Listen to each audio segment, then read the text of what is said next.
Imagine walking into Judge Judy's courtroom and calling yourself God. That's exactly what one arrogant CEO did, and what happened next absolutely shocked everyone in that room.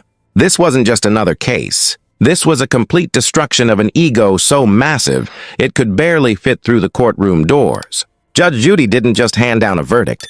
She delivered a masterclass in humility that this CEO will never forget. Before we dive in, comment which country you're watching from. The case that shocked America began on what seemed like an ordinary day in Judge Judy's courtroom.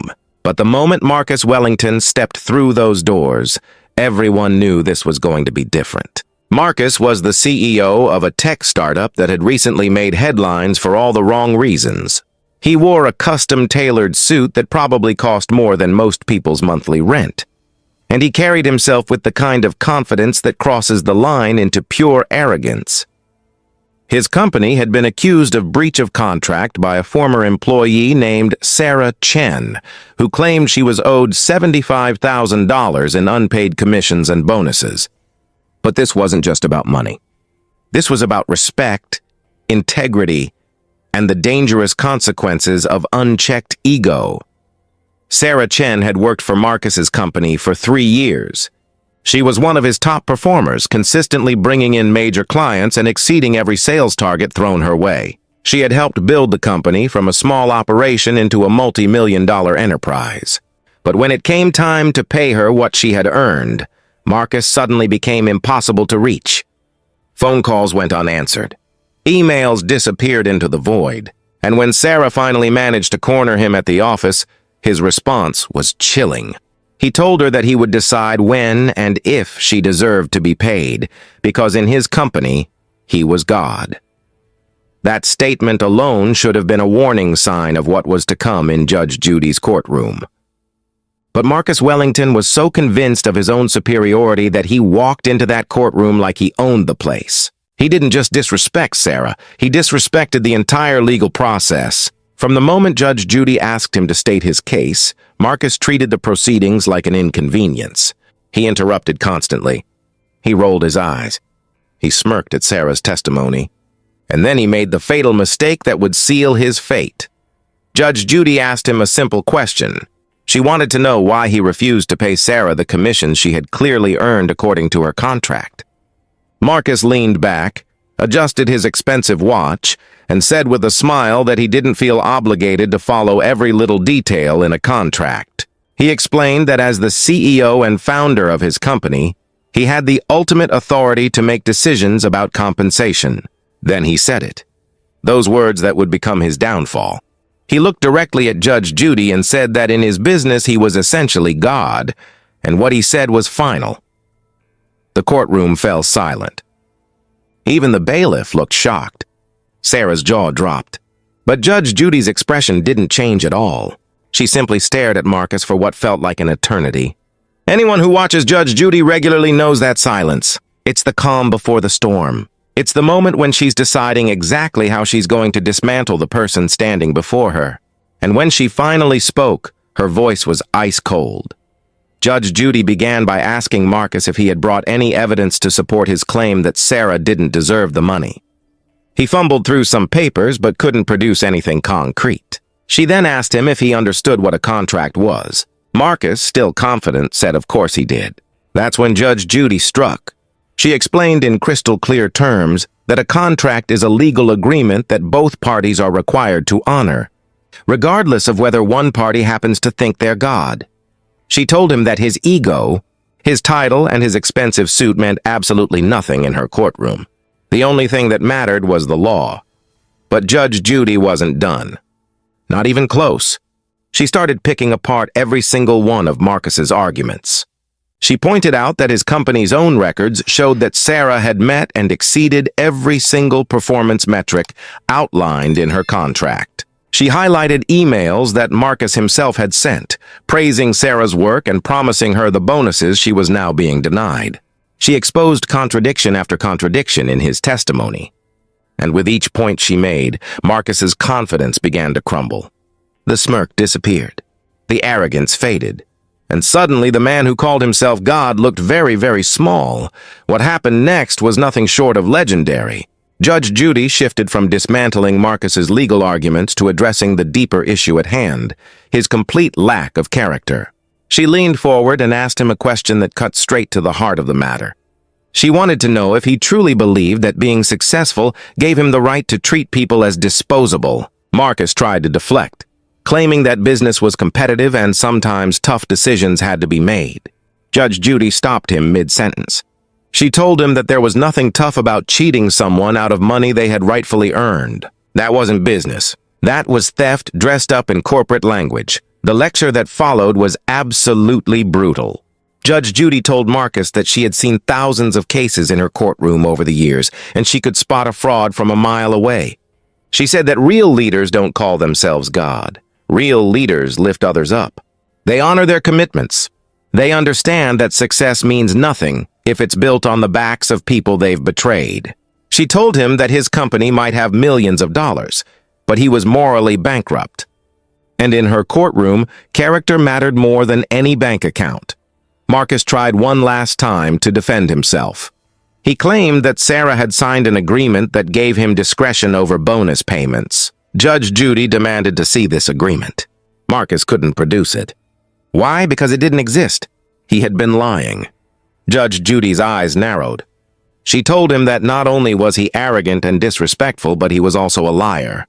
And she doesn't tolerate liars in her courtroom. The tension was so thick you could cut it with a knife. Everyone watching knew that Marcus had just made the worst mistake of his life. Judge Judy delivered her verdict with the force of a hammer. She ruled in favor of Sarah Chen for the full $75,000, plus interest, plus the maximum amount allowed for court costs and legal fees. But the financial judgment wasn't even the most devastating part. Judge Judy looked directly at Marcus and told him that she hoped this experience would teach him something valuable. She said that the moment you start thinking you're above the rules, above other people, above basic human decency, that's the moment you've truly failed.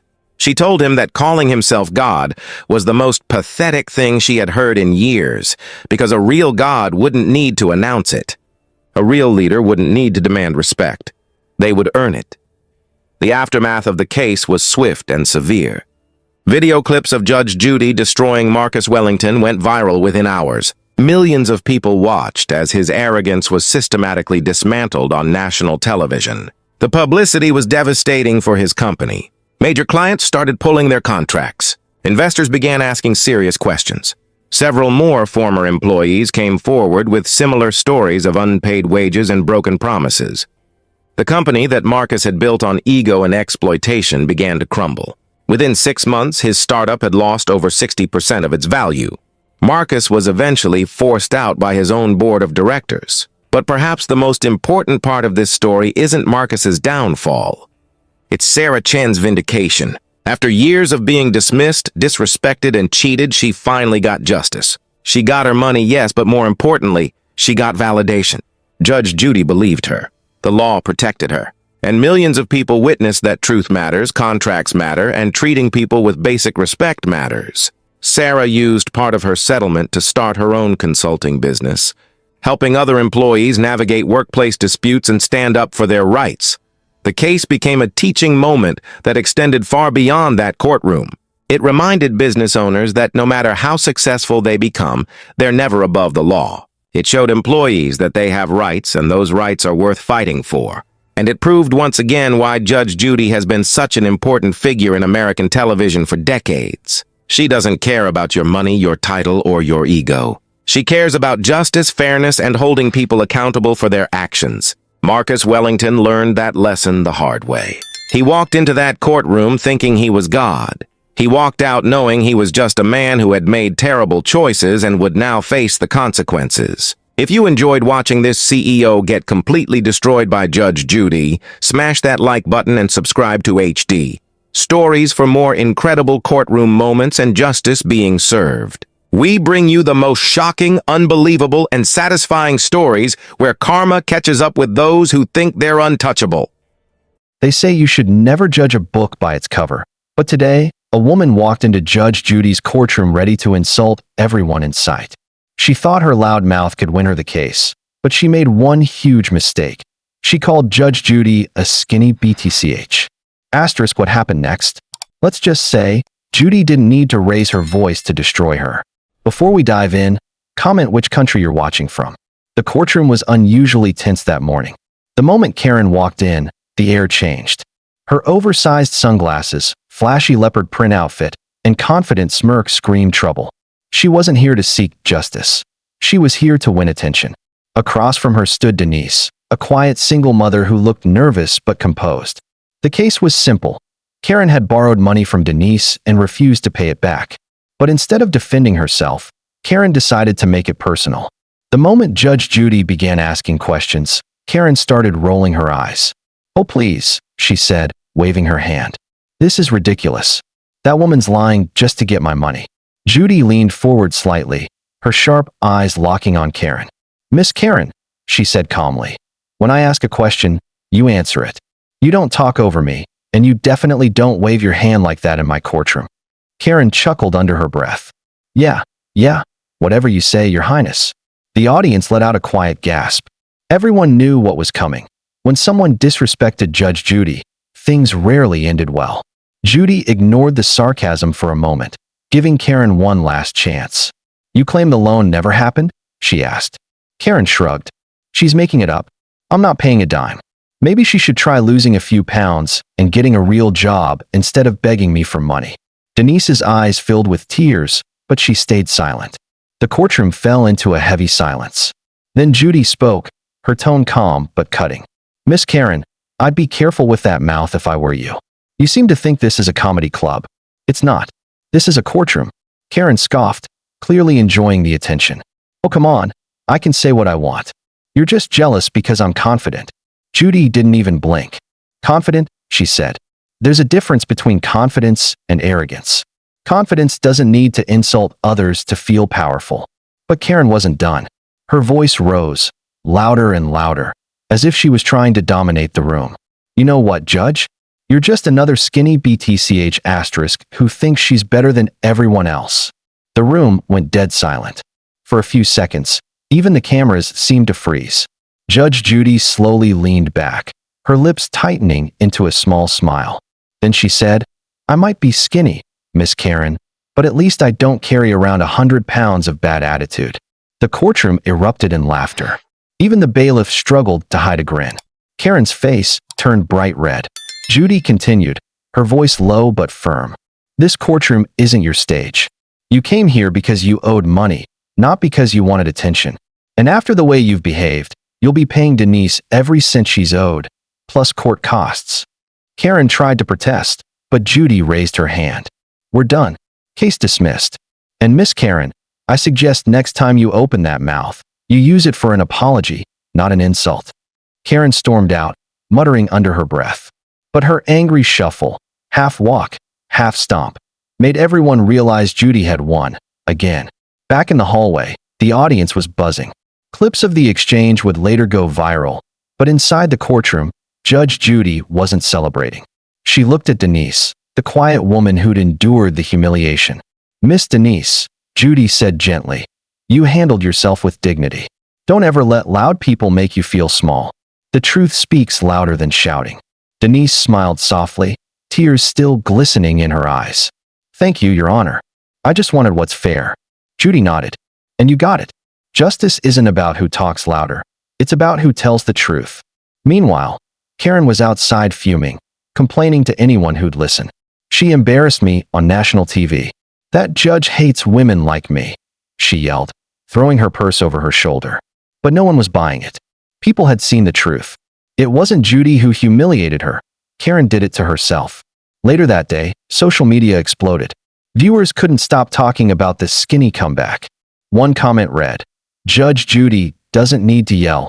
Her words slice cleaner than a knife." Another said, "Karen wanted drama, and Judy gave her reality." A few days later, Denise received her payment, the full amount Judy had ordered, plus an apology letter written by Karen herself. The handwriting was shaky, and the words were forced, but still, it was something. Denise smiled as she folded the letter. She didn't need revenge. All she wanted was respect, and thanks to Judge Judy, she got it. Inside her chambers, Judy sipped her tea with her usual calm. She'd seen thousands of cases, But this one reminded her of a lesson she'd always believed in. Dignity doesn't shout. It stands tall. The story quickly became one of the most watched courtroom moments of the year. People replayed Judy's comeback again and again, calling it the perfect response. It wasn't about weight or insults. It was about control, grace, and confidence. Karen disappeared from public view for a while, too embarrassed to face the memes and headlines. But Judy? She moved on, just like she always did, firm, fair, and unbothered. Every time someone disrespects her in court, she reminds them, and the world, that real power doesn't need to scream. It simply stands its ground.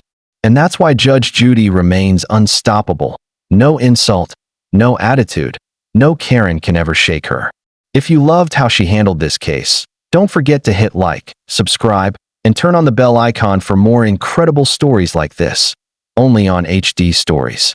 Because here, we don't just tell stories, we remind the world that respect always wins. You won't believe what happened when this entitled Karen thought she could waste Judge Judy's time with the most ridiculous lawsuit ever heard in court. The judge's reaction? A massive $10,000 fine that left everyone speechless. This woman learned the hardest lesson of her life in just minutes. Before we dive in, comment which country you're watching from. It was just another busy day in Judge Judy's courtroom, but nobody expected what was about to unfold. A woman named Patricia walked in with her head held high, acting like she owned the place. She wore expensive sunglasses indoors and carried a designer handbag that she made sure everyone noticed. She was suing her neighbor for something so absurd that even the bailiff had to hold back a laugh. Patricia claimed her neighbor owed her $10,000 because his dog barked too loudly and ruined her meditation sessions. Yes, you heard that right. She wanted 10 grand for a barking dog. Judge Judy looked at the paperwork and raised her eyebrow. You could already see the storm brewing behind those sharp eyes. Patricia started explaining her case with the most dramatic performance anyone had ever witnessed. She talked about how she's a professional meditation instructor and how this barking destroyed her inner peace. She waved her hands around theatrically, describing how each bark sent shock waves through her spiritual energy. She claimed she lost clients because she couldn't focus during sessions. According to her, people stopped booking appointments because her aura was disrupted. She even brought printouts of meditation quotes and wellness articles as evidence. The courtroom went silent, not from respect, but from pure shock. The neighbor, a quiet man named Robert, stood there looking confused and tired. He was a middle-aged guy who worked long hours and just wanted peace in his own home. He explained that his dog only barked when Patricia banged on his door at odd hours to complain about noise. His dog was actually a small terrier, not some massive guard dog. Robert showed text messages where Patricia had threatened him multiple times, saying she'd make his life miserable if he didn't get rid of his pet. He had recordings of her yelling at him in the hallway, calling him inconsiderate and screaming about her ruined career. Some recordings even captured her threatening to sue him for everything he had. Judge Judy listened carefully, her patience wearing thinner by the second. Patricia kept interrupting, talking over everyone, demanding to be heard. Every time Robert tried to speak, she'd roll her eyes dramatically and make loud sighing sounds. She tapped her foot impatiently and checked her phone multiple times, as if this whole proceeding was beneath her. At one point, she actually told Robert to hurry up because she had a meditation class to teach later. The disrespect was unbelievable. Judge Judy finally had enough. She slammed her hand on the desk and told Patricia to be quiet. The sound echoed through the courtroom like a thunderclap. But Patricia didn't stop. She actually argued back with the judge, saying she had the right to speak whenever she wanted. She crossed her arms and gave Judge Judy an attitude that made everyone's jaw drop. That was the moment everyone knew things were about to get serious. Judge Judy's face turned stern and her voice dropped to that tone everyone fears. She asked Patricia if she understood that this was a court of law, not a therapy session. Patricia smirked and said something unbelievable. She told Judge Judy that she didn't care about the rules because she knew her rights and nobody could silence her. The courtroom gasped. Even Robert's lawyer looked shocked and exchanged glances with the bailiff. Judge Judy leaned forward and asked Patricia if she had any real evidence of financial loss. Patricia fumbled through her bag and pulled out random papers, none of which proved anything substantial. She had printed screenshots of generic meditation websites, a few handwritten notes that looked freshly made, and some vague statements about stress. There were no client testimonials, no financial records, no appointment books, nothing concrete. It became crystal clear that this whole lawsuit was just Patricia trying to get revenge on her neighbor for not bending to her unreasonable demands. Judge Judy asked her directly if she was wasting the court's time. Patricia laughed nervously and said she absolutely deserved compensation for emotional distress and lost business opportunities. That laugh was the final straw. Judge Judy explained that bringing a frivolous lawsuit to court is a serious matter that affects everyone involved. She told Patricia that her case had no merit, no evidence, and no legal standing whatsoever. Her voice was calm but carried the weight of absolute authority. Then came the moment that shocked everyone in the room. Judge Judy didn't just dismiss the case like everyone expected. She fined Patricia $10,000 for wasting everyone's time, including the court's resources, Robert's time, and the taxpayers' money who fund the judicial system. Patricia's face went completely pale. Her confident smirk disappeared instantly and was replaced with genuine fear. She tried to argue, stuttering about how this wasn't fair and how she was the real victim here. But Judge Judy shut her down immediately with a single raised hand.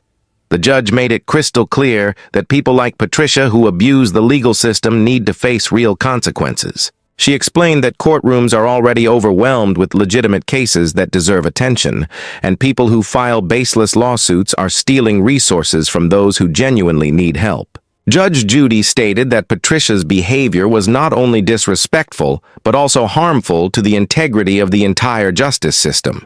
The fine wasn't just a punishment, it was a message to everyone watching that this kind of behavior would not be tolerated. Patricia stood frozen in disbelief.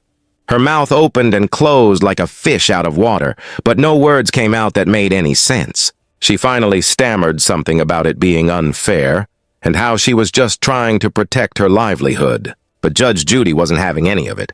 The judge explained that courts exist to resolve real disputes between people, not to be used as personal revenge tools for petty grievances. She pointed out that Patricia had zero evidence, zero credible witnesses, and zero credibility after her performance today. The fine was issued right there on the spot, and Patricia was ordered to pay it within 30 days or face additional legal consequences. Robert, the neighbor, couldn't believe what just happened. He had come to court expecting maybe a dismissal at best, but never imagined his tormentor would actually be punished in such a significant way. Judge Judy turned to him with a softer expression and apologized for the time and stress he had wasted dealing with this nonsense.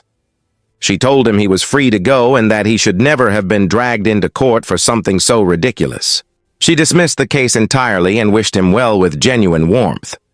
Robert thanked her profusely and left the courtroom with the biggest smile on his face. Justice had been served in the most satisfying way possible. Patricia tried one last desperate time to appeal to Judge Judy's sympathy. She claimed she didn't have $10,000 and that the fine would completely ruin her financially. She even started tearing up, though everyone could see through the act. Judge Judy simply stated that she should have thought about that before filing a baseless lawsuit and wasting court time. The judge reminded her that actions have consequences, and this was hers to face. There would be no sympathy, no second chances, no negotiations. Patricia was escorted out of the courtroom by the bailiff, still muttering complaints under her breath about how unfair everything was and how she'd been treated poorly. This case became one of the most talked about episodes in Judge Judy history. People couldn't believe someone actually had the audacity to sue over a barking dog and then argue with Judge Judy herself. Social media exploded with clips of the moment Judge Judy issued the fine. Comments poured in from viewers around the world calling Patricia the ultimate Karen and praising Judge Judy for not tolerating nonsense. The video went viral within hours, racking up millions of views, and Patricia became infamous overnight. Her meditation business reportedly suffered even more after people recognized her from the show. What makes this story so powerful is the lesson it teaches everyone watching. You can't just sue people because you're annoyed or want revenge. The legal system has rules and standards for very good reasons. And that's how Judge Judy shut down one of the most entitled Karens ever to walk into her courtroom. If you enjoyed this wild story of instant justice, smash that like button and subscribe to HD Stories for more unbelievable courtroom moments and real-life drama. Hit the notification bell so you never miss another story. Thanks for watching, and remember, don't be a Karen. A courtroom, a gavel, and one woman who thought she could challenge Judge Judy with violence. What Karen did next shocked everyone in that room. In just 47 seconds, her life changed forever. This is the story of the biggest mistake Karen ever made. Before we dive in, comment which country you're watching from. Judge Judy Sheindlin has seen it all. For over 2 decades, she's dealt with liars, cheaters, and people who thought they could outsmart the system. But nothing prepared her for what happened on this particular Tuesday afternoon. Karen Mitchell walked into that courtroom thinking she was going to win her case. She walked out in handcuffs, facing charges that would haunt her for years to come. The case itself seemed simple enough. Karen was suing her former landlord for keeping her security deposit. She claimed the apartment was in perfect condition when she moved out. Her landlord said otherwise, with photos showing damage to the walls, carpet, and even a broken window. But Karen refused to accept responsibility. She stood there, arms crossed, with that look we've all seen before. That look that says the rules don't apply to me. Judge Judy listened to both sides. She looked at the evidence. The photos were clear. The damage was real. And when Judge Judy ruled against Karen, awarding the landlord the full amount of the security deposit plus additional damages, something inside Karen snapped. Her face turned red. Her hands balled into fists, and she started shouting. Not just disagreeing, not just arguing, full-on screaming at a sitting judge. The bailiff stepped forward, trying to restore order. Judge Judy remained calm, as she always does. She's dealt with angry litigants before. She simply told Karen that if she didn't calm down, she would be held in contempt of court. That should have been enough. Any reasonable person would have taken a breath, accepted the loss, and walked away. But Karen wasn't thinking reasonably anymore. She reached down and grabbed something from the floor. A small stone, probably stuck to her shoe from the parking lot. And in a moment of absolute madness, she threw it. Not at the wall, not at the floor. Directly at Judge Judy. Time seemed to freeze. Everyone in that courtroom gasped. The stone flew through the air, missing the judge by inches and clattering against the wooden bench behind her. What happened next was swift and decisive. The bailiff didn't hesitate. Within seconds, he had Karen's arms behind her back. Another security officer rushed in from the side door. Judge Judy stood up, visibly shaken but maintaining her composure. She pointed at Karen and said something that would be repeated on news channels for weeks. "You just committed assault on a judge. I hope that felt good because it's going to cost you years." 47 seconds. That's how long it took from the moment Karen threw that stone to the moment the handcuffs clicked around her wrists. 47 seconds that transformed her from a disgruntled plaintiff into a criminal defendant. The courtroom erupted in chaos. People in the gallery couldn't believe what they'd just witnessed. The court reporter's fingers froze over her keyboard, and Karen finally seemed to realize what she'd done. The aftermath was swift and brutal. Karen was immediately taken into custody. The misdemeanor case she'd been fighting over a few $100s in security deposit money became irrelevant. She now faced felony charges, assault on a judge, contempt of court, threatening a public official. Each charge carried serious prison time. Her lawyer, who had been sitting quietly during the original case, now had a much bigger problem on his hands. The video of the incident went viral within hours. Millions of people watched Karen's meltdown. Social media exploded with reactions. Some people couldn't believe someone would be that stupid. Others saw it as a cautionary tale about letting anger control your actions. Legal experts weighed in, explaining just how serious Karen's situation had become. Assaulting a judge isn't like getting into a bar fight. The legal system takes threats against judges extremely seriously, and for good reason. Karen's bail was set high, very high. The judge handling her criminal case wasn't taking any chances. Karen spent 3 days in jail before her family could scrape together enough money to get her out. When she finally made bail, she faced a media circus. Reporters camped outside her home. Her employer put her on immediate suspension. Friends stopped returning her calls. That 47-second decision had destroyed her reputation completely. The trial took 6 months to reach court. Karen's lawyer tried everything. He argued temporary insanity. He claimed she'd been under extreme stress. He pointed to her previously clean record. None of it mattered. The video evidence was crystal clear. There was no debate about what happened. Karen had thrown a stone at a sitting judge in open court, with dozens of witnesses and cameras recording every moment. The jury deliberated for less than 3 hours. Guilty on all counts. The sentencing came 2 weeks later. Karen stood before a different judge, this time as a convicted felon.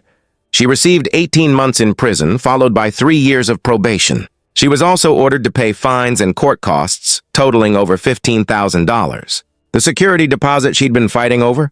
$350. Judge Judy made a rare public statement about the incident. She said she'd never feared for her safety in all her years on the bench until that moment. She praised the bailiff's quick response and hoped the harsh sentence would serve as a warning to others. No matter how angry you get, no matter how unfair you think a ruling is, violence is never the answer. Karen served her full sentence. When she was released, she found a world that had moved on without her. Her apartment was gone. Her job was gone. Her reputation was destroyed. She became known as that woman who threw a stone at Judge Judy. One Google search, and potential employers would see the video. One background check, and she'd be marked as a violent offender, all because she couldn't control her anger for 47 seconds. If this story taught you anything about controlling your anger and respecting the law, smash that like button right now. Subscribe to HD Stories for more incredible true stories that will shock you. Hit that notification bell so you never miss our next upload. And remember, no matter how angry you get, 47 seconds can change your entire life. Thanks for watching, and I'll see you in the next video. Imagine insulting a legendary judge on national television and losing everything in less than a minute. Karen thought she could talk down to Judge Judy and get away with it. She was wrong.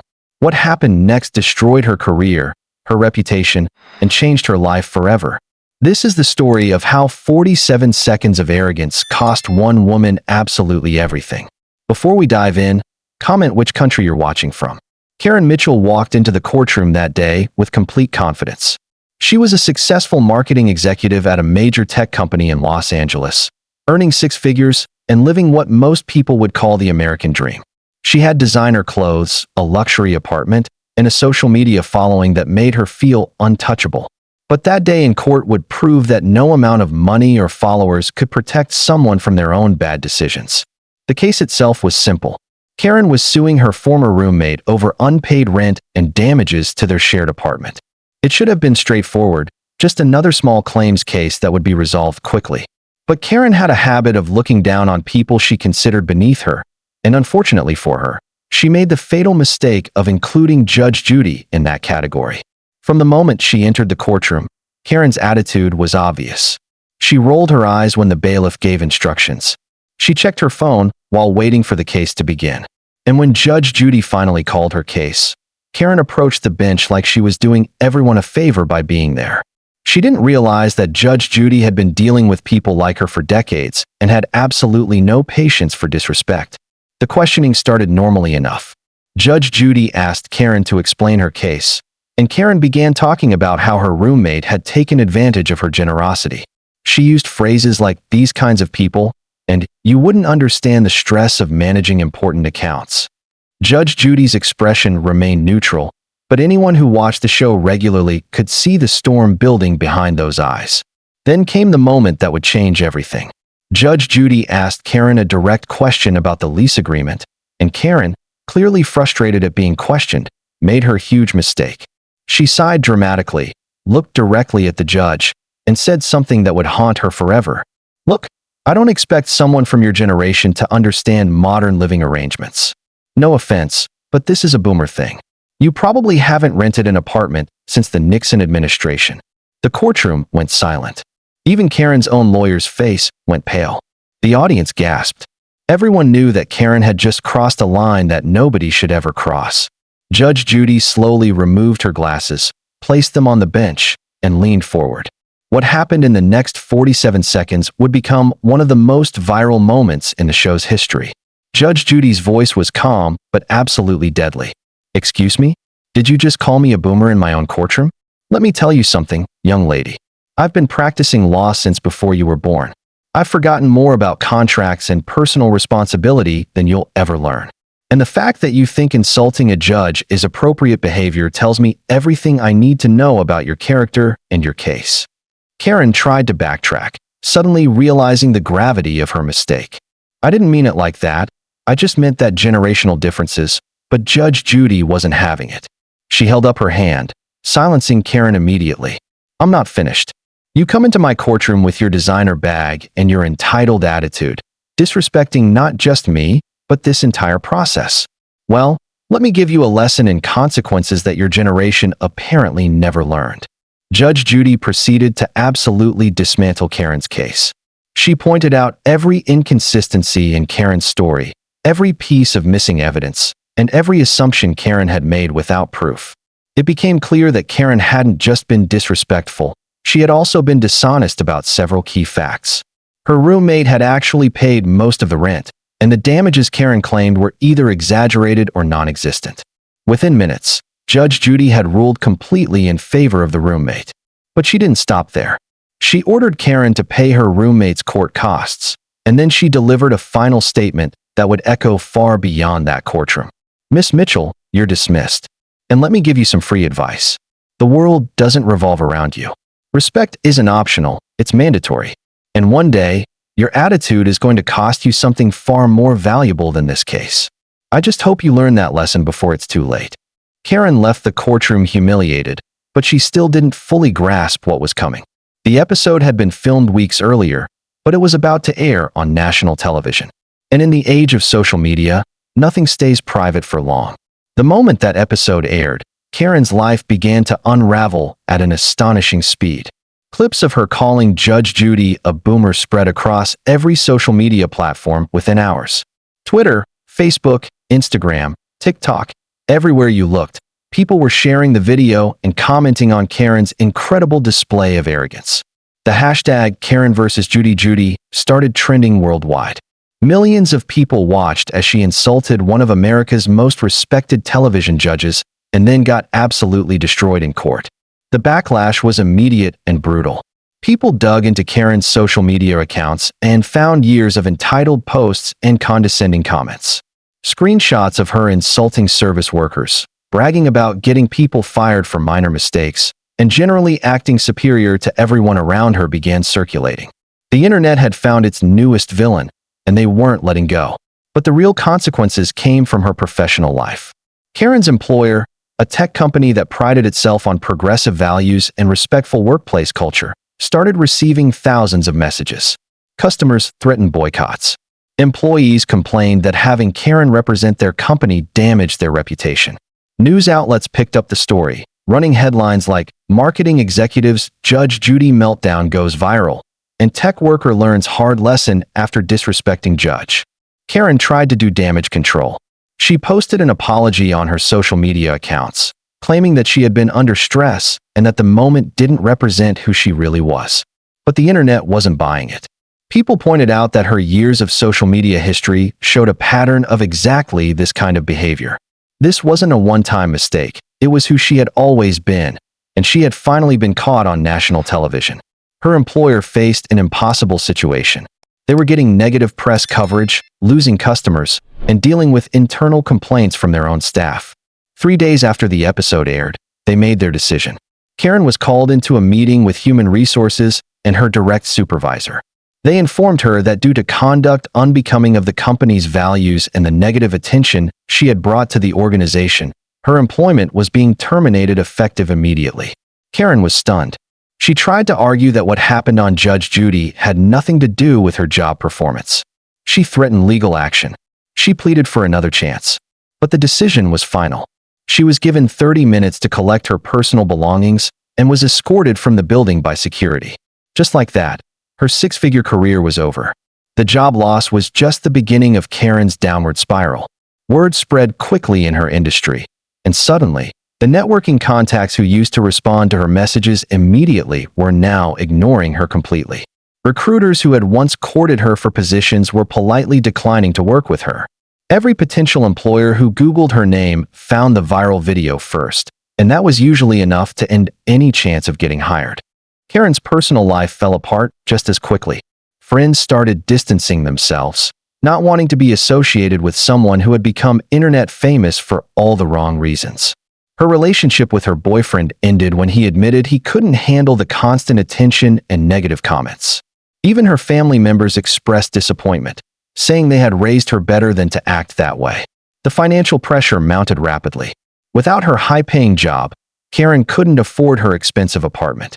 Her savings, which she had spent freely on luxury items and experiences, ran out faster than she expected. She had to move back in with her parents at age 32, a humbling experience that forced her to confront the reality of her situation. The designer clothes and luxury lifestyle were gone, replaced by the same bedroom she had lived in as a teenager. Karen tried to rebuild her career, but the viral video followed her everywhere. She applied for jobs using her real name and got nowhere. She tried using a nickname and got interviews, but employers would eventually discover her identity and the offers would disappear. One hiring manager even told her directly that while her qualifications were impressive, the company couldn't risk the public relations nightmare of hiring someone with her reputation. The psychological toll was enormous. Karen fell into depression, struggling with the reality that one moment of arrogance had destroyed everything she had worked for. She started therapy and slowly began to understand how her behavior had alienated people throughout her life. The therapist helped her see that the Judge Judy incident wasn't an isolated mistake. It was the culmination of years of treating people poorly and believing she was better than everyone else. Months passed, and Karen had to take jobs far below her previous position just to pay her bills. She worked retail, food service, and eventually found a position at a small startup that was willing to overlook her past. But she was making a fraction of her previous salary, and the work was nothing like the prestigious marketing campaigns she used to manage. Every day was a reminder of what she had lost. The story spread beyond just the viral video. News outlets did follow-up pieces about the consequences of her actions. Business publications used her as a case study in professional conduct and the permanent nature of internet fame. College professors showed the clip in communications classes as an example of how quickly a reputation can be destroyed. Karen had become a cautionary tale, a warning about the dangers of arrogance and disrespect. But something interesting happened over time. As Karen worked through her therapy and spent time in humbling positions, she began to genuinely change. Working in service jobs, she experienced firsthand how customers treated employees, and she realized with shame that she had once been exactly like the worst customers she now dealt with. She started volunteering at community organizations, working with at-risk youth, and talking about the importance of respect and humility. 2 years after the incident, Karen was living a completely different life. She was working as a coordinator for a nonprofit organization, making a modest salary but finding genuine fulfillment in helping others. She had rebuilt some relationships and created new ones based on mutual respect rather than status. She had even reached out to Judge Judy's show, asking if she could appear again to apologize publicly and talk about what she had learned. The producers were initially skeptical, but they eventually agreed. When Karen returned to that same courtroom, she was a different person. She apologized sincerely, not just to Judge Judy, but to everyone she had disrespected throughout her life. Judge Judy, known for being tough but fair, acknowledged the growth and told Karen that true character is shown not in never making mistakes, but in how you respond to them and grow from them. Karen's story became a different kind of viral moment, one about redemption and personal growth.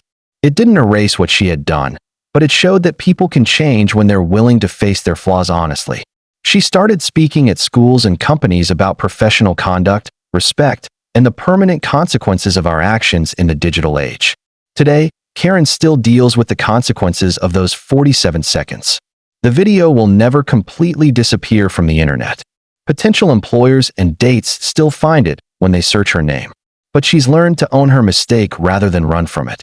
She uses it as a teaching moment, a real-world example of how quickly arrogance can destroy a life and how much work it takes to rebuild. The lesson of Karen's story extends far beyond one woman's mistake. In an age where everything is recorded and shared instantly, every interaction matters. Treating people with disrespect, whether it's a judge, a service worker, or anyone else, can have consequences that extend far beyond that single moment. And sometimes, the people we look down on are the very ones who teach us the most important lessons about humility, respect, and what really matters in life. If this story taught you anything about respect, consequences, or the power of redemption, make sure to hit that like button right now.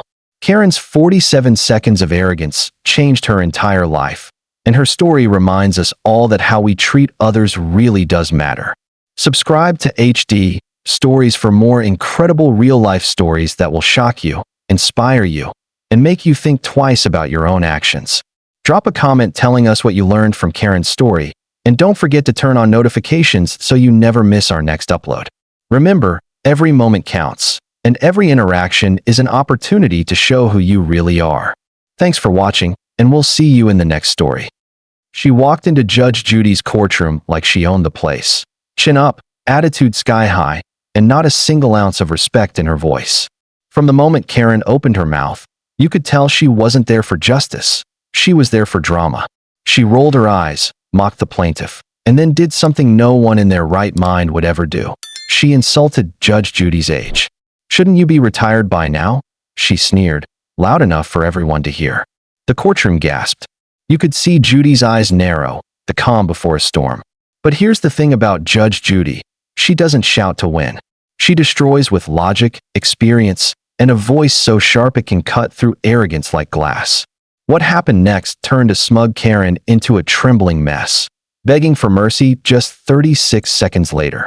Before we dive in, comment which country you're watching from.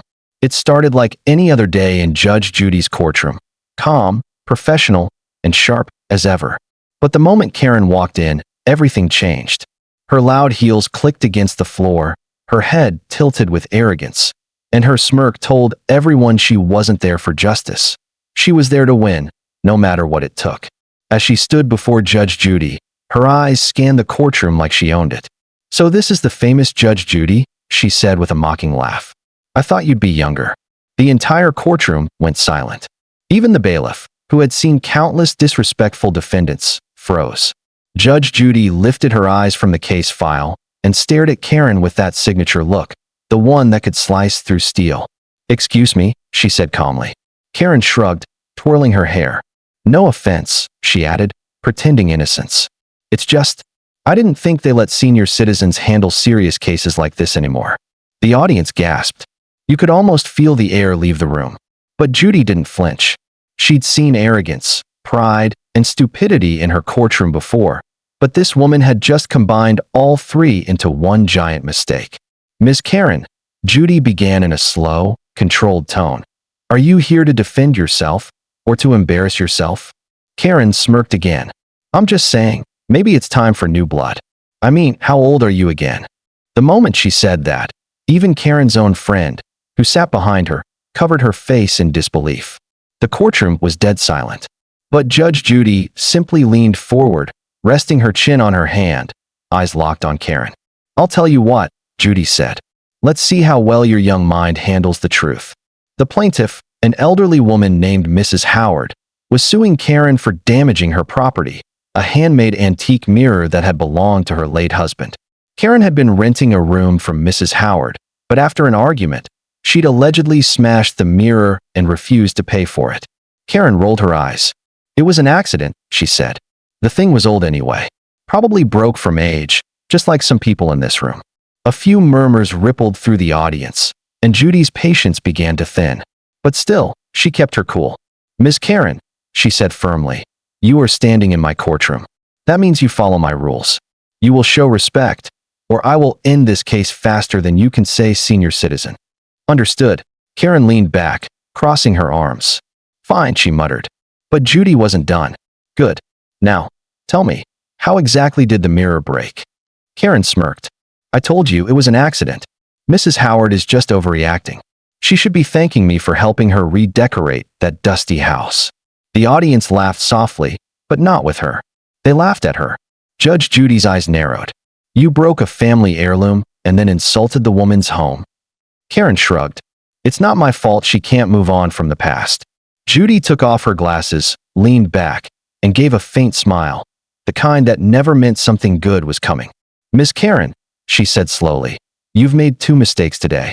First, you disrespected an elderly woman's memory. Second, you disrespected me. And I assure you, both have consequences." The audience could feel the tension rising. Even Karen began to shift uneasily in her spot. But it was too late. Judge Judy was about to remind her why you never mess with wisdom, especially in a courtroom. Judge Judy turned to the plaintiff. Mrs. Howard, please tell me the value of that mirror. Mrs. Howard, her voice soft but steady, said, it was appraised at $1,200. It was the last gift from my husband before he passed. Karen rolled her eyes again. Oh, come on, it's just glass. That was it.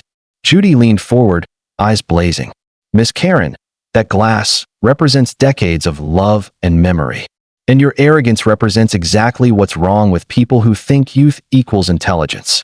The room was silent. Everyone could feel Judy's words hit like thunder. Let me explain something, Judy continued. You may think age makes a person weak. But age, my dear, makes a person wise. And while you're busy mocking it, I'm busy using it to see right through people like you. Karen's smirk began to fade. Her confident posture softened into nervous fidgeting. I didn't mean it like that, she muttered. Oh, you meant exactly like that, Judy shot back. And now you'll learn what accountability looks like. Judy flipped through the file, her tone suddenly sharp and official. The court finds that the defendant, Miss Karen, will pay $1,200 in damages to Mrs. Howard. Furthermore, I'm adding a note for willful destruction of property, considering your attitude and statements. Karen's eyes widened. Wait, what? That's not fair. You can't do that. Judy didn't even blink. I can, and I just did. You insulted this court, this woman, and the very concept of respect. Now you can face the consequences. Karen's voice cracked. Please, Judge Judy, I'm sorry. I didn't mean to disrespect you. But Judy wasn't moved. No, Miss Karen. You meant to belittle me because you thought my age made me weak. But now you see, it's the one thing that gives me power you'll never understand. Karen's arrogance completely collapsed. Her voice shook as she said, I'm sorry, really, I am. Judge Judy nodded slightly. Apology accepted, but not excused. Remember this moment. The next time you think age makes someone less worthy, remember how a so-called old lady just taught you the meaning of humility in under 36 seconds. The courtroom burst into quiet applause. Even the bailiff couldn't hide a grin. Karen lowered her head, cheeks red with shame, as she realized how badly she'd humiliated herself. As she left the courtroom, Mrs. Howard smiled softly and whispered, Thank you, Judge Judy. Judy gave a small nod. Never underestimate someone who's lived long enough to see through every lie in the book. Karen walked out defeated, her head down, realizing she'd just been taught a lesson she'd never forget. Respect isn't about age, it's about wisdom. And for everyone watching, Judge Judy's message was clear. You can mock age all you want, but someday, you'll wish you had its strength. And that's how arrogance met its match in Judge Judy's courtroom. If you enjoyed watching Karma unfold, hit that like button, subscribe to HD Stories, and turn on the bell icon so you never miss another powerful story of justice and truth. A courtroom showdown where a bold woman dares to call 911 on the one and only Judge Judy, right in the middle of a live hearing. Gasps echo, cameras roll, and chaos erupts as her plan backfires spectacularly. Will she outsmart the Queen of Justice, or crash and burn in a blaze of entitlement? Stick around for a jaw-dropping story that's gone viral for all the right reasons. Before we dive in, comment which country you're watching from. It all began on a crisp autumn morning in a small claims courtroom in downtown Los Angeles. The place was buzzing like a beehive, filled with everyday folks airing their grievances over everything from unpaid loans to noisy neighbors. At the center of it all sat Judge Judy Scheindlin, the no-nonsense queen of daytime TV justice. With her sharp wit and zero tolerance for excuses, she had ruled her courtroom for decades, turning petty disputes into must-watch entertainment. But on this day, she was about to face her most audacious challenger yet, a woman named Karen Wilkins, who embodied every stereotype of the infamous Karen archetype, demanding, unyielding, and convinced the world revolved around her complaints. Karen, a 52-year-old real estate agent with perfectly coiffed blonde hair and a designer handbag slung over her arm, had dragged her former tenant, a young artist named Mia Rodriguez, to court. The beef? Mia had allegedly damaged Karen's rental property by painting a mural on one of the walls without permission. Karen was suing for $5,000 in emotional distress and property devaluation, claiming the artwork, a vibrant depiction of a city skyline, made the place look like a graffiti den. Mia, on the other hand, argued it was an improvement, adding character to the bland apartment, and she had emails proving Karen had verbally approved it during a walkthrough. As the bailiff called their case, Karen strutted to the plaintiff's podium like she owned the place. "Your Honor," she began in a voice dripping with indignation, "this girl ruined my investment. I demand justice." Judge Judy peered over her glasses, her signature skeptical expression already forming. "Let's see the evidence, Ms. Wilkins. And spare me the drama. I'm not here for a soap opera." Mia presented her side calmly, showing printed emails and photos of the mural.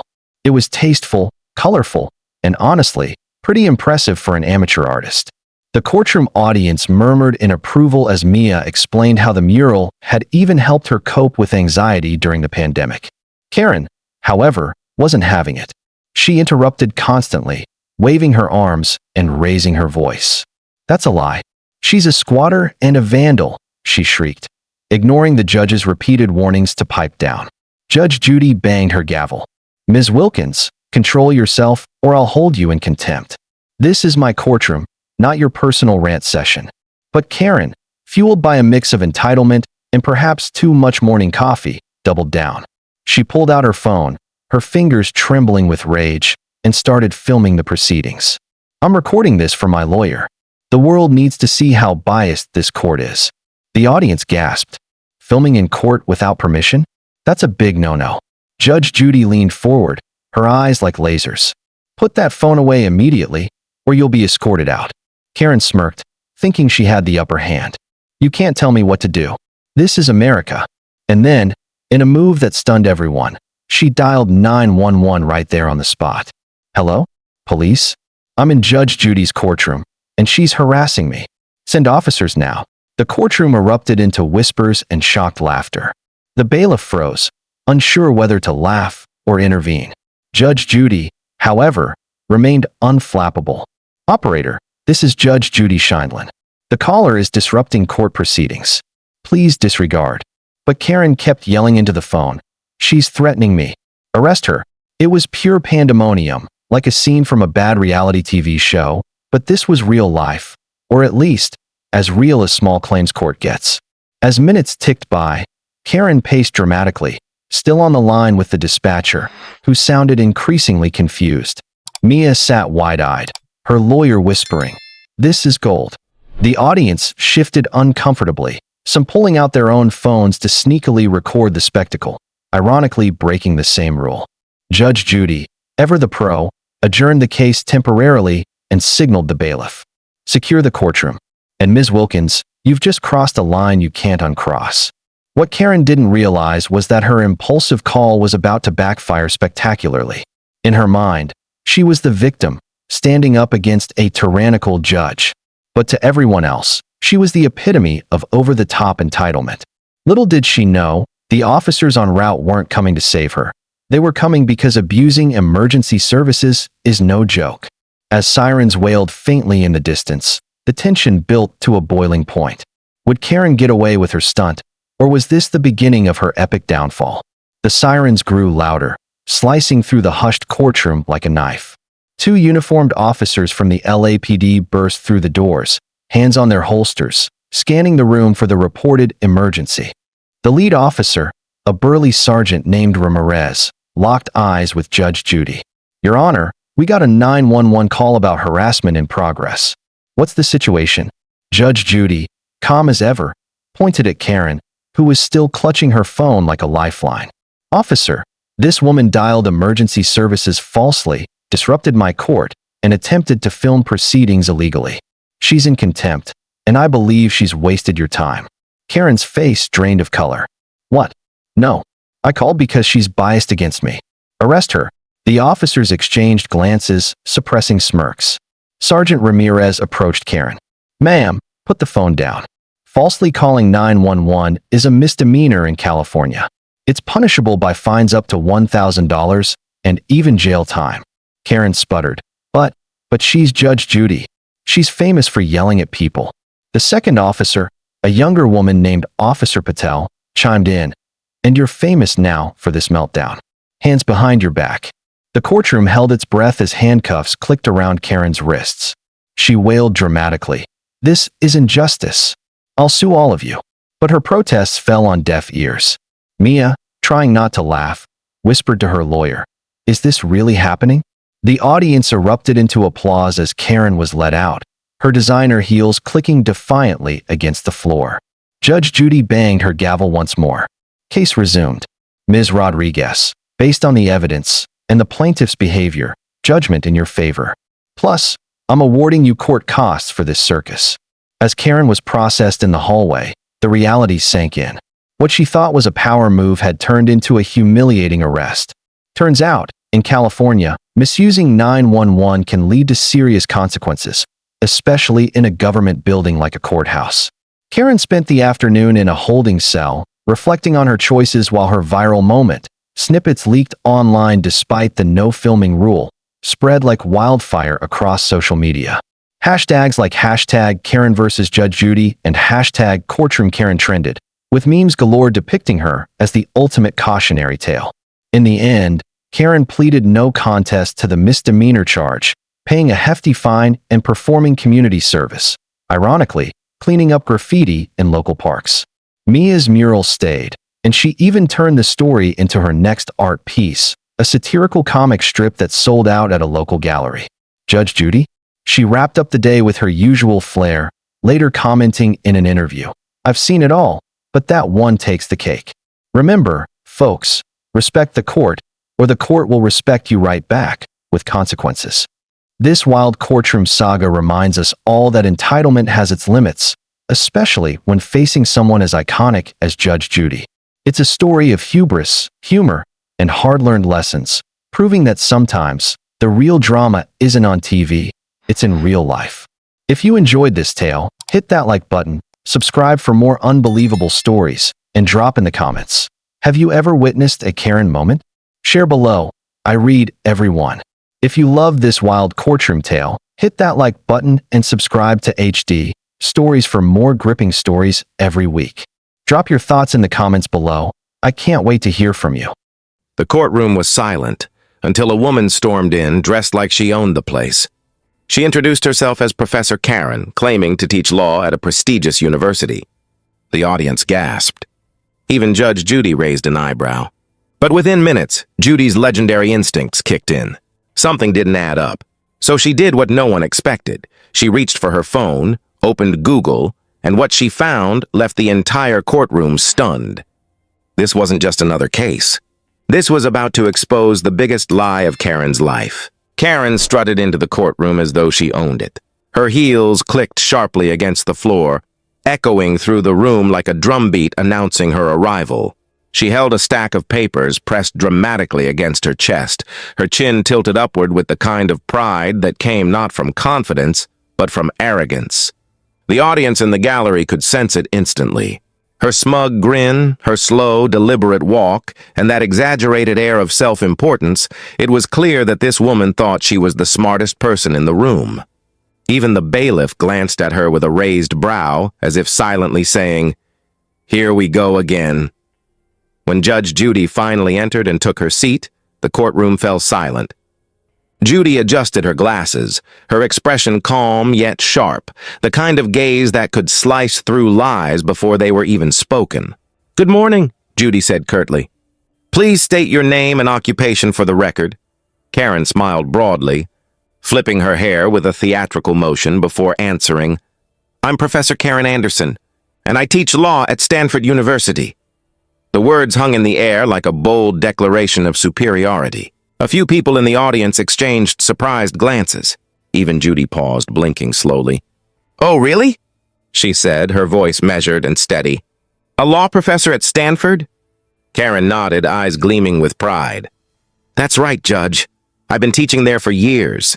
The arrogance in her tone was thick enough to cut with a knife. She crossed her arms and smirked, clearly expecting Judy to be impressed.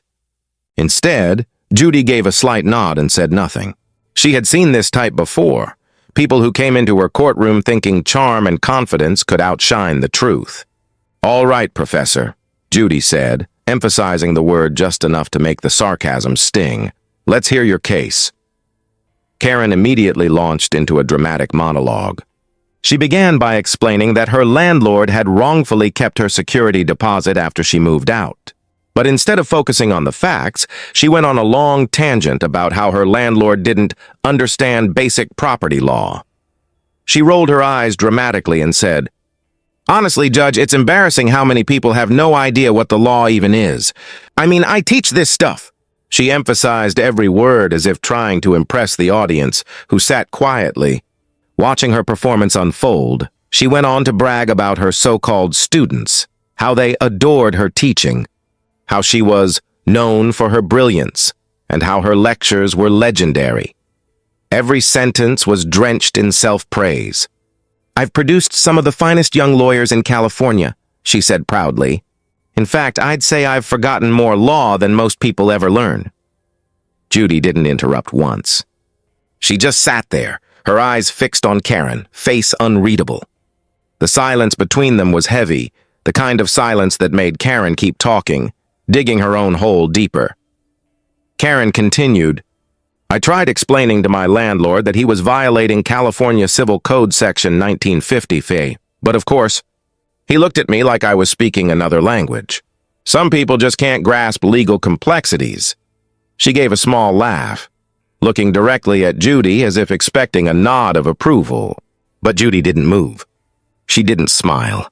She simply blinked once and said quietly, "So you're saying your landlord owes you money, correct?" Karen scoffed. "Obviously, but honestly, I shouldn't even have to explain this. If he knew half as much about the law as I do, we wouldn't be here." That last sentence was the spark. Judy leaned forward slightly, folding her hands together on the desk. Her eyes narrowed just enough to signal that something in her demeanor had shifted. "Well, Ms. Anderson," she said softly, "you seem to have a lot of legal knowledge. Let's see if your intelligence matches your attitude." The way she said it made the room tense instantly. The audience leaned in, sensing what was coming. But Karen wasn't picking up on any of it. Instead, she smiled smugly and replied, "Oh, Judge Judy, I doubt you could teach me anything about the law." The words hit the air like a slap.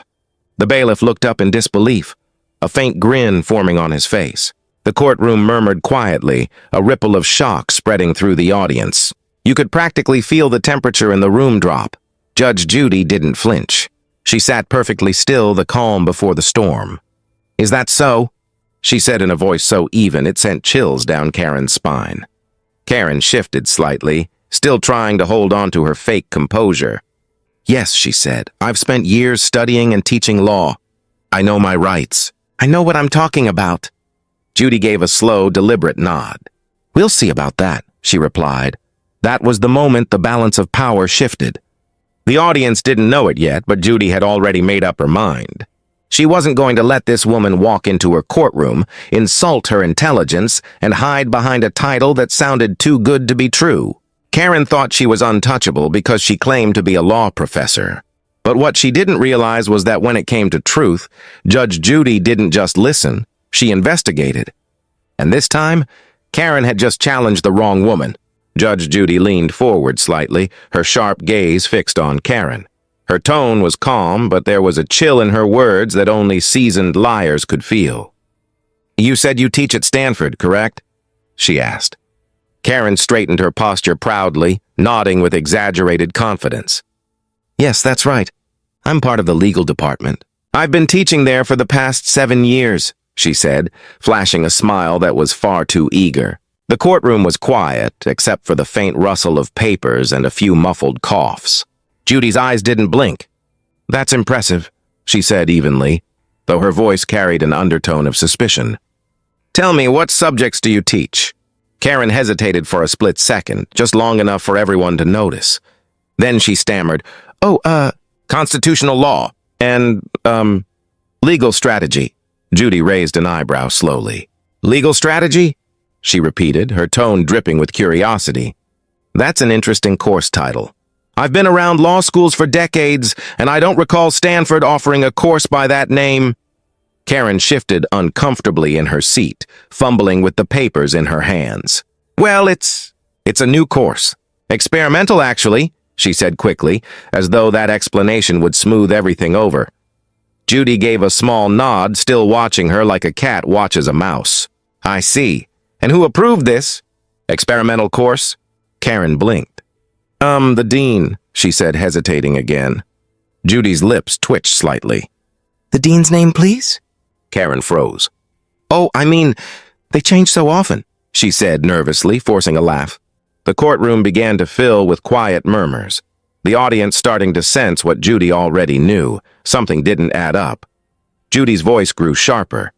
Ms. Anderson, do you have any proof that you teach at Stanford?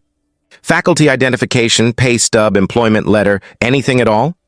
Karen's fake composure began to crack. She looked down into her purse and began rummaging around, pulling out random papers and receipts, trying to buy herself time. Well, she mumbled, I don't carry that kind of documentation with me. Who needs to prove something that's true? She said, laughing nervously. That was the wrong thing to say to Judge Judy. Judy leaned back, crossing her arms. In my courtroom, she said firmly, everyone needs to prove what they say, especially when they're claiming to be a law professor. Her words sliced through the air like a blade. Karen's face stiffened, her cheeks turning red. Well, if you just called the university, they'd confirm it, she blurted out. Judy smirked, clearly enjoying how easily this woman was unraveling. Oh, that won't be necessary, she said calmly. We live in the age of information. I can confirm your story in less than a minute. Karen's eyes widened. What do you mean? She asked nervously. Judy's hand moved toward her phone. I mean, Judy said with a small smile, let's see what Stanford University has to say about Professor Karen Anderson. The room suddenly came alive with quiet whispers. The audience leaned forward, the energy in the room thick with anticipation. Karen froze in her seat, her throat visibly tightening as Judy began typing on her phone. The sound of Judy's nails tapping on the screen seemed deafening in the silence. Karen tried to break the tension. You know, Judge Judy, not everything is on the internet, she said with forced laughter. Judy didn't even glance up. That's true, she said coolly. But I've yet to meet a university that doesn't list its law faculty online. Seconds later, Judy's face hardened. She looked up from her phone, her eyes as cold as steel. Interesting, she said slowly.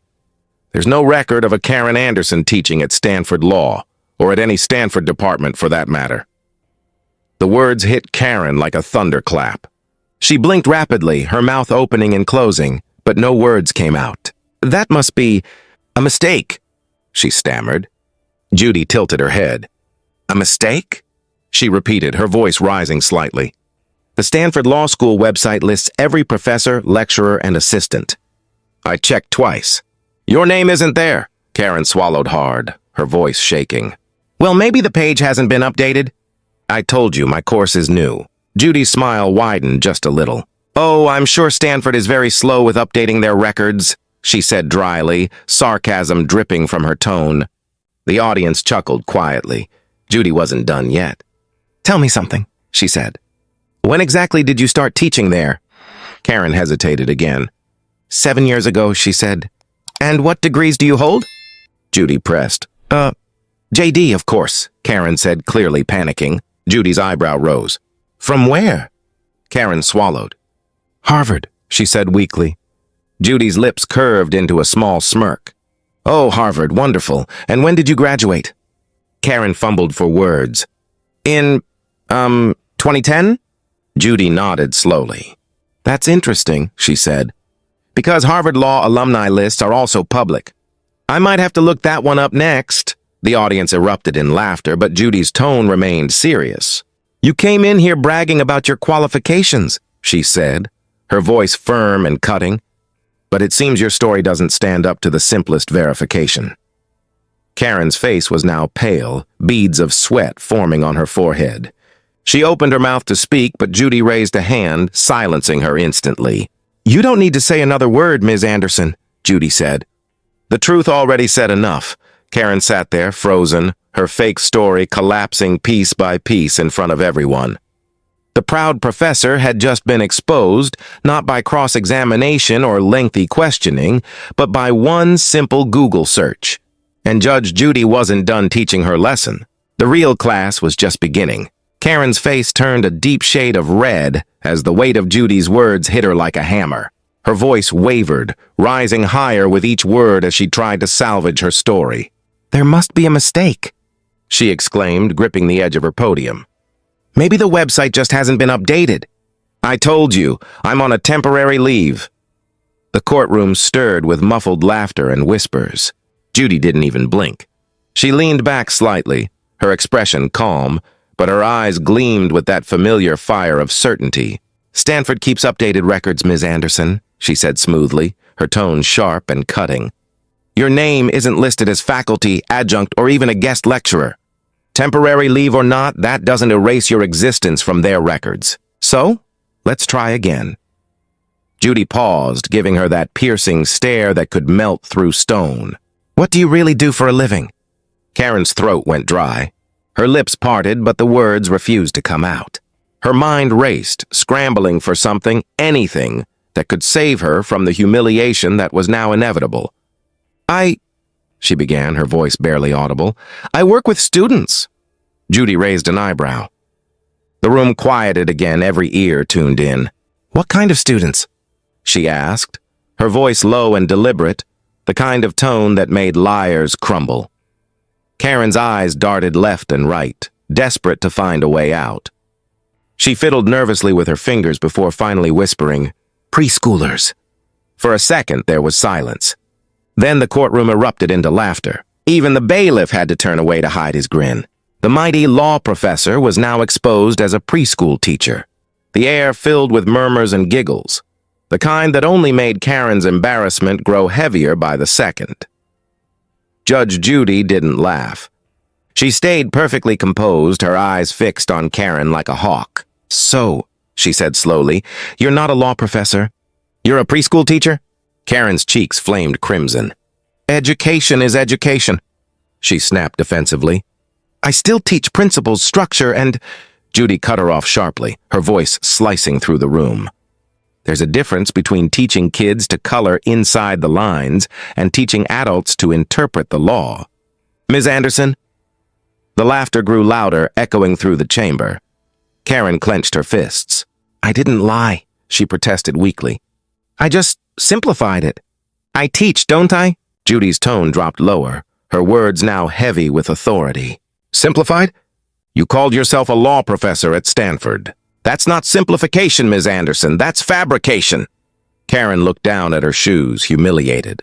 Judy continued, her voice unwavering. "You came into my courtroom bragging about your intellect, mocking others, and claiming expertise you never earned. That's not confidence. That's deceit." The room fell silent again. Even the audience stopped smiling, sensing that Judy's tone had shifted from sarcasm to something colder, truth. "Lying under oath is serious business," Judy said firmly. "You understand that, right? This isn't some classroom where you can tell a story and get away with it. This is a court of law. You swore to tell the truth, and you failed before your case even began." Karen's voice cracked. "I didn't mean to—" Judy interrupted her. "Oh, you meant to," she said firmly. "You meant to impress me. You thought a fancy title would make you sound credible, that it would make your case stronger. But what you didn't realize is that in this room, truth matters more than titles." Karen's eyes filled with tears. The arrogance that had carried her into the courtroom had completely drained away, leaving only fear and shame. "I just wanted to be taken seriously," she whispered. Judy studied her for a long moment before responding. "Then you should have started by being honest. Respect doesn't come from pretending to be someone you're not. It comes from standing by who you are." For a brief second, the courtroom went completely still. Even Karen stopped fidgeting. Judy's words hung in the air, measured, powerful, final. Then Judy straightened her back and turned to the bailiff. "Let's proceed," she said. But before moving on, she glanced back at Karen one more time. "I hope you understand something important, Ms. Anderson," she said in a tone that was almost motherly but still stern. "The law doesn't reward arrogance. It rewards honesty. You walked in here pretending to be a professor, but maybe today you actually learned something." Karen looked down at the floor, unable to meet Judy's eyes. The laughter that had filled the room moments ago had faded into quiet whispers of sympathy mixed with judgment. The mighty professor, who once bragged about her intelligence, now looked small, fragile, and painfully human. Judy tapped her pen against the bench lightly, as if to punctuate the moment. "Now," she said, her voice returning to its usual brisk tone, "let's deal with the actual case, the one you came here for." Karen nodded weakly, wiping at her eyes. Her voice trembled as she said, "Yes, Your Honor." But even as she tried to regain composure, everyone in the room knew this wasn't about the security deposit anymore. This had become a lesson in humility, taught by the only real professor in the room, Judge Judy herself, and in that moment, as the courtroom settled and Judy began reviewing the real evidence, Karen realized that no amount of pretending could ever match the power of truth. By the time Judge Judy delivered her next words, the entire courtroom could feel the tension hanging in the air like a storm about to break. Karen's fake confidence, once loud, theatrical, and unshakable, was now nothing more than a fragile whisper of what it used to be. Her eyes darted nervously around the room, searching for some shred of support, but all she saw were amused faces, quiet smirks, and a few sympathetic frowns. The energy she'd brought in, cocky and arrogant, had been completely replaced with shame and regret. Judy sat calmly, her face unreadable, her voice quiet but edged with authority. "You know, Ms. Anderson," she began, "I've seen a lot of people come into my courtroom thinking they can outsmart me. Most of them leave the same way you will, educated but not in the way they expected." Karen swallowed hard, her voice trembling. "Your Honor, I didn't mean any disrespect. Judy immediately cut her off, raising a hand. "No, stop right there," she said sharply. "You didn't come here for justice. You came here for attention. You thought pretending to be a law professor would make you sound intelligent, that it would give your argument weight. But all it did was make you look foolish." The courtroom was silent except for the faint hum of the ceiling fan. Karen's lips quivered. "I just wanted respect," she whispered, her voice small, childlike. Judy's gaze softened slightly, but her tone stayed steady. "Respect isn't something you can fake. You can't dress it up with lies and titles. Respect is earned through honesty, integrity, and truth, and those are things you left outside when you walked in here." Karen wiped her tears with the back of her hand, her pride visibly collapsing. "I didn't think it would go this far," she said, her words shaky. Judy leaned forward, her eyes piercing but calm. "That's exactly the problem. You didn't think. You lied because you wanted control. But in a courtroom, control belongs to the truth, not to you." The landlord, who had been sitting quietly the entire time, crossed his arms and shook his head, clearly relieved that the truth was finally out. Judy turned toward him.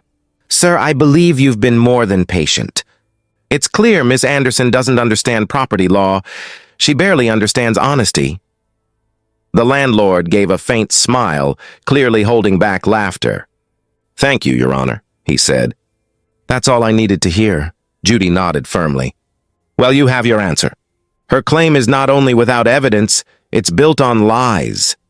She turned back to Karen, who stood frozen, her shoulders hunched and her once arrogant posture now completely broken. "Ms. Anderson, your case is dismissed," Judy said flatly. She picked up her gavel and struck it against the sound block with a decisive crack. "Case dismissed." The echo of the gavel bounced off the walls like a final judgment from the universe itself. Karen didn't move at first. She just stood there staring at the floor, her pride shattered in front of the audience that had once been her stage. For a moment, the courtroom was completely still. Then, quietly, Judy said, "You may leave." Karen finally took a step back, fumbling to gather her papers, her hands trembling. Her voice cracked as she muttered, "I'm sorry." Judy didn't respond immediately. She watched Karen with that same calm, stern expression that had made her famous, the look of someone who had seen thousands of lies crumble before her. Then, just as Karen reached the door, Judy spoke one last time. "Miss Anderson," she called out, her voice steady but firm. Karen froze and turned around slowly. "Yes, Your Honor?" she asked softly. Judy gave her a faint, almost amused smile. Next time you claim to be a law professor, she said, make sure Google agrees with you. The courtroom erupted in laughter. Even the bailiff chuckled under his breath. Karen's face flushed deep red as she quickly turned away, clutching her fake documents to her chest like a shield. She hurried out of the courtroom, her heels clicking in uneven, nervous steps. The same sound that had once announced her confidence now echoed her humiliation. As the laughter faded, Judy straightened a few papers on her bench and looked up at the next case file, her face composed again. To her, it was just another day, another lie exposed. But to everyone watching, it was something else entirely, a reminder that no amount of arrogance can outsmart honesty. After Karen left, the courtroom buzzed quietly with murmurs. People whispered about how bold she had been, how fearless her lies sounded, until Judy's calm precision cut them apart one by one. The landlord gave a small sigh of relief, thanked the judge, and walked out smiling. Meanwhile, the cameras caught Judy's faint smirk before she moved on to the next case, a symbol of how effortlessly truth triumphs when arrogance meets reality. Outside the courthouse, Karen stood alone on the steps, her face pale and her hands shaking. The afternoon sun hit her eyes, but she didn't seem to notice. All she could think about was how quickly everything had fallen apart. One small lie, one false claim, had spiraled into a storm of public embarrassment. She had walked in with pride, thinking she could control the narrative. Instead, she had walked out as a lesson. People who had watched her performance in the courtroom whispered and pointed as they passed, and she could only lower her head in silence. In that moment, Karen realized something painful but true. Respect couldn't be taken, and intelligence couldn't be faked. You could pretend for a while, but the truth always found its way through, especially when Judge Judy was the one asking the questions. Inside, Judy was already hearing the next case, calm as ever, but the courtroom still carried the echo of her last words. The audience would remember this moment, not because of the legal arguments, but because of the brutal honesty behind it. Judy had once again proven that justice wasn't just about law, it was about integrity. And as the final image faded in people's minds, it wasn't the lie they remembered, it was the lesson. A lesson that truth, no matter how inconvenient, always wins. When arrogance meets truth, lies crumble faster than pride ever could. Judge Judy didn't just expose a fraud today, she reminded us that honesty always wins in the end. If you enjoyed watching this moment of justice, don't forget to like, share, and subscribe to HD Stories for more gripping courtroom tales that reveal the power of truth. Stay tuned, because every story here teaches a lesson worth remembering.